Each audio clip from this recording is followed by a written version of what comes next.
When we talk about the design phase, we have the two types, which are called as the structured chart and the pseudocode. Right now, talking about the structured analysis, the first one is called as the DFD. Now, what is DFD? DFD stands for data flow diagram. Right? Data flow diagram is all it will talk about is the flow of data, how the data is being flowing in the system. Next, we are going to work in detail regarding these. Next, we have the data dictionaries. So what all content that is missing in DFD, right? That will be covered in data dictionary.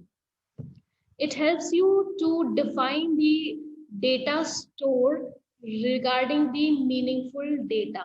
That means data store, I mean to say the database, right?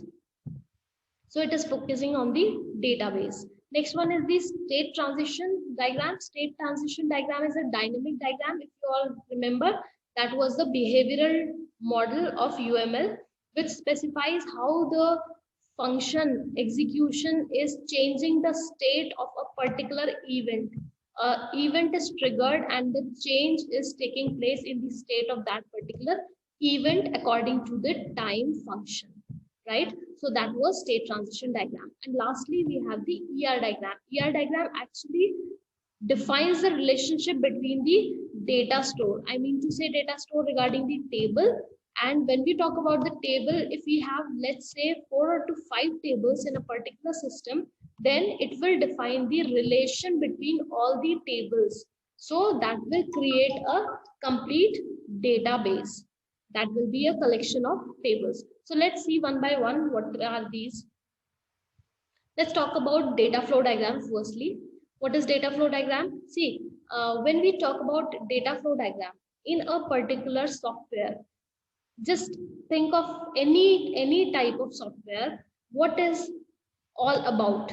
Software is all about the data, right? It is all about the data. How it is all about the data? We can see that in a system or in a software, what is all needed? We have the main process is, first of all, we need an input. We have certain processing being done in the system. We get an output, right? I'm just focusing on this point, right? So what we are inputting? We are inputting certain data. Some processing is being done.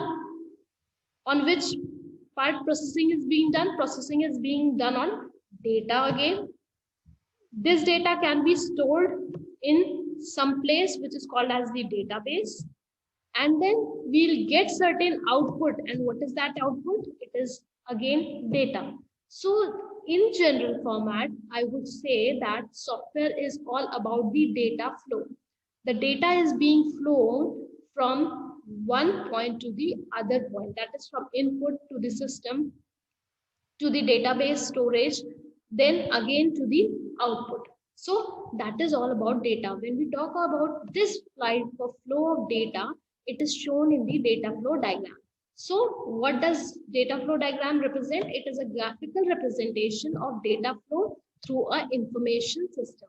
So if there's an information system, how the data is flowing from one point to the other, we are going to show it in the graphical representation. Now, DFDs are used for visualization of data processing. That is what I have told you. System, what it is doing the certain processing on data. Shows what kind of information will be input and output from the system. What input I'll get certain type of data. Some processing will be done on that type of data, and again a new format or type of data will be outputted. DFD shows where the data will come from and go to. So from where I'm getting the input, that is from where I'm getting the input, from to where it is getting the output, and where this data is being stored. This is all about the data flow diagram. This is the concept of it. Now, what are the notations we are using in DFD? The notations are, first one is called as the process. Process is being shown in a ellipse form, right? In the oval shape.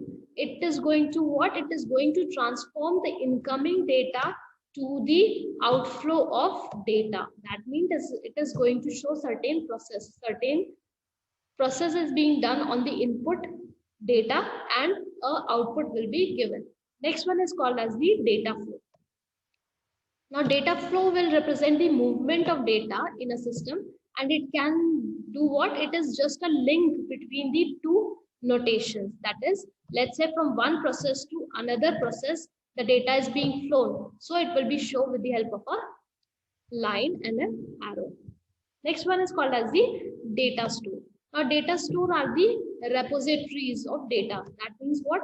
It is database actually, the tables where we are storing the data. Here the data is not moving, it is being just stored in any form. It can be in relational database form or in queue form or any other type of form. So this is represented with the help of double parallel lines. Lastly, we have the external entity.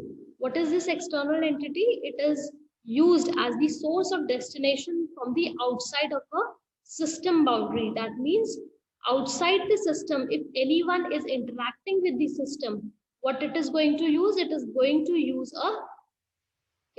use a rectangle format, right?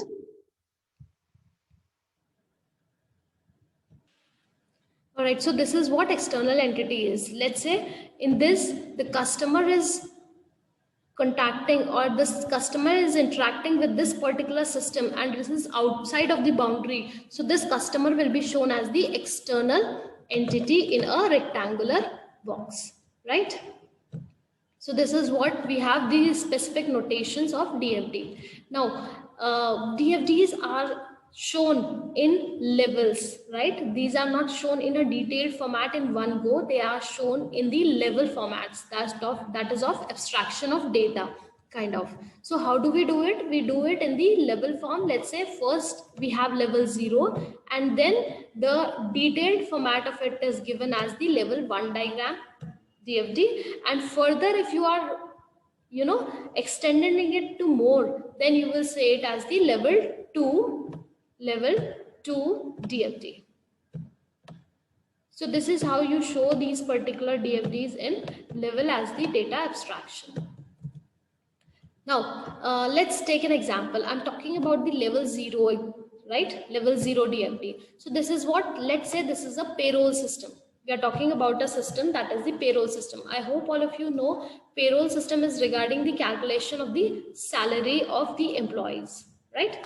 So here we can say what we are just going to say that in level 1 diagram, what we have, we just show one process. Only one process is being shown in this particular level 0 diagram, and that particular is shown basically as the name of the system itself. That is the main process. So I'll say process. Payroll system is the main process in level 0, and always remember in level 0 we just have single, that means only one process should be shown.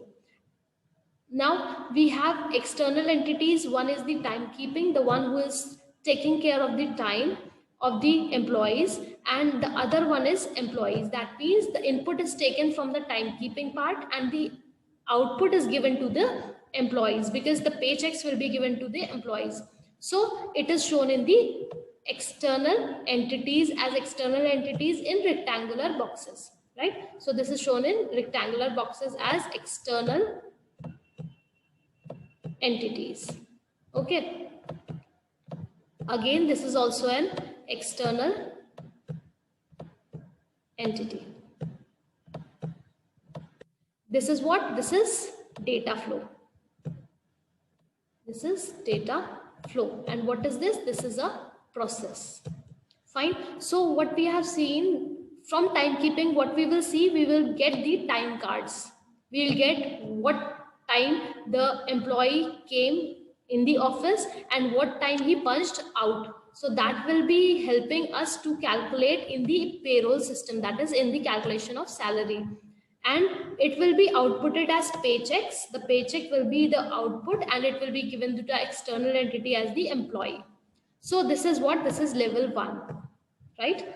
Next is what? Next is level, sorry, that was level 0, and next is level 1. Now in level 1, what we are going to do, I have just decompose this particular process, this particular single process into, let's say, two processes. What are the two processes?